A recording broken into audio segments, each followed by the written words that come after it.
Is passing the JIB exam valued in private sector banks?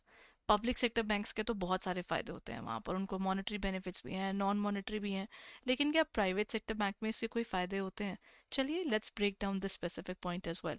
देखिए, monetary benefits में तो मैं नहीं कहूंगी कि हर बैंक के अंदर आपको मिल जाएगा। प्राइवेट सेक्टर बैंक्स के अंदर कुछ जगहों पर है, मोस्टली बैंक्स में तो आपको नहीं मिलेगा, लेकिन हाँ कुछ बैंक्स के अंदर आपको एक फिक्स्ड इंक्रीमेंट दे दी जाती है कि आपने ये पेपर क्लियर कर लिया है तो ये आपका आ गया। इससे आपकी ओवरऑल क्रेडिबिलिटी बढ़ जाती है, बिकॉज आपके रिज्यूमे में दिख रहा है कि आप बैंकिंग की फील्ड की तरफ, अपनी कोर स्टडीज की तरफ मूव कर रहे हैं। टेक्निकल नॉलेज बढ़ती है because you study all that part. IBF की फ्लैगशिप के अंडर ये पर्टिकुलर कोर्स आ जाते हैं, तो जेआईबी का एक वैल्यू और भी ज़्यादा है।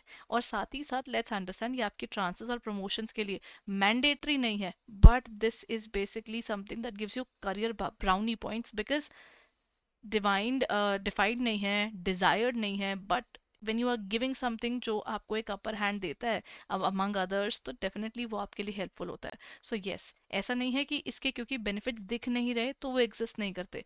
वो एग्जिस्ट करते हैं, बस आपको उसको सही विजन से देखना है। आपके रिज्यूमे के अंदर इसका एडिशन होना आपको डिफाइन करता है कि आपके बैंकिंग की फील्ड की तरफ एक ओरिएंटेशन है। साथ ही साथ इसका होना जो अगर किसी और के पास नहीं होगा आपके पास होगा, तो आपकी प्रेफरेंस ज़्यादा बढ़ जाती है। आपके एक्सपीरियंस के साथ में इसका होना is like a cherry on the top. So if you are preparing for getting into this field, या आप इस पर्टिकुलर फील्ड में पब्लिक सेक्टर की जगह प्राइवेट सेक्टर बैंकिंग के अंदर है, तो इस पेपर के बारे में सोचिएगा ज़रूर। So prepare well everyone. Thank you.